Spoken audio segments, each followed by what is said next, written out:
মানিকগঞ্জে মাঠে মাঠে মরিচ গাছের পরিচর্যায় ব্যস্ত কৃষক। তবে শত চেষ্টাতেও ভরা মৌসুমে মরিচ গাছ থেকে ভালো ফলন পাচ্ছেন না তারা। ফুল ঝরে যাওয়া সহ গাছ কুঁচকে যাচ্ছে, মাঝে মাঝে লাল হয়ে যাচ্ছে মরিচ গাছ। এ অবস্থায় সার এবং কীটনাশক দিয়েও কোনো লাভ হচ্ছে না বলে জানান কৃষকরা। খরার ভিতরে পানি মনে করেন দিলে বাদে অর্ধেক মরিচ গাছ মরে যায় তাপমাত্রার কারণে। হলুদ হয়ে মরে যাইতেছে, গাছ থুবড়া ধরতেছে, গাছের গোড়া জ্বর শুকায় মরে যাইতেছে। মরিচ ধরতেছে না, ফুল টুল জেরে পড়তেছে। আবাদে তেমন ফসলে আয় নাই। এই সময় অনেক মানুষ অনেক টাকার মরিচ বেছে, কিন্তু মরিচ এখন ধরতেছে না। এদিকে ভরা মৌসুমে জেলার সবচেয়ে বড় মরিচের আড়ত বরঙ্গাইলেও বেচা কেনা বন্ধ।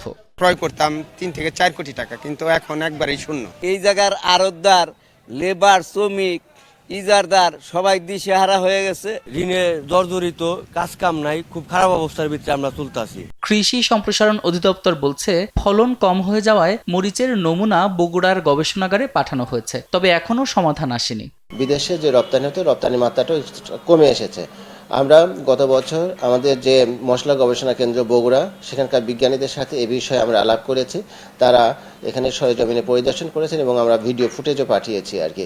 তারা এটা পর্যালোচনা করে আমাদেরকে একটু সমাধান দেওয়ার চেষ্টা করছেন। মানিকগঞ্জের ৩,৭৫০ হেক্টর জমিতে এবছর মরিচের আবাদ হয়েছে। বরঙ্গাইলের মরিচের আড়তে ভরা মৌসুমে দৈনিক 2 থেকে 3 কোটি টাকার মরিচ বেচা কেনা হতো। এখানকার মরিচ রপ্তানি হতো মধ্যপ্রাচ্যের বিভিন্ন দেশে। সময় সংবাদ, মানিকগঞ্জ।